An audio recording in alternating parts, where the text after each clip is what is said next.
While the election watchdog Bersih 2.0 welcomes the expansion of postal voting rights to all overseas voters, they have identified major shortcomings in the process. Based on the NGO's survey of the past Johor state election, Chairperson Thomas Fan explained some of these issues. The main one really is the lack of time. And when we talk about the lack of time, we're talking about two things. The time to apply to be a postal voter. So right now, the EC has come out with an online application process on their website. You have to go to the website, create an account, and after that has been approved, you then have to go back in again and apply to be a postal voter. But the problem is that the EC only gave 10 days for people to apply to be a postal voter. That's a short window. So a lot of people, by the time they realize that there's such a opportunity to become a postal voter from overseas, the application already closed. That's one. But the second thing is really the whole process, the time they have to post their ballot back is during the campaign period. So for Johor, it was 14 days, 14 days. But it takes almost a week or more for the ballots to reach the people using the current process that the EC is using. So by the time they got their ballot and ready to send it back, they already missed the polling day on the 12th of March. So many people are not able to participate.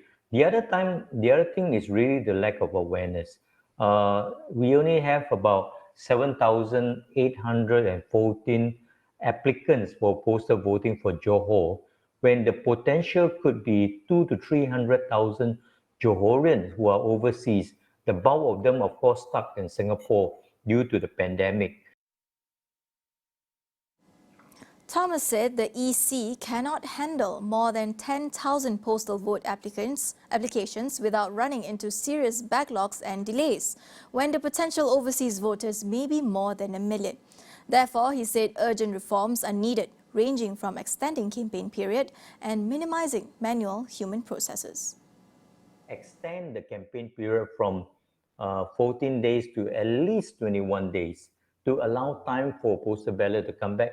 But more importantly is that we suggest that now, since SPR has this My SPR account, people can download the PDF version of the postal ballot. The postal ballot, the Form 2, even the address of the returning officer and any relevant document, so that it can be downloaded right after nomination day, the next day. And then they have plenty of time to send it back by normal post.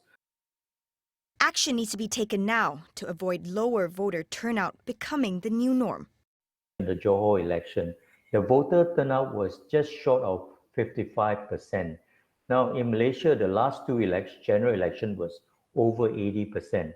I'm afraid that 55 to 60% will be the new normal when it comes to voter turnout if we do not work harder to enfranchise eligible voters, even those who are overseas. Now, I mentioned at least 1 million, but the figure for eligible overseas Malaysian could be anything between 1 to 1.7 million.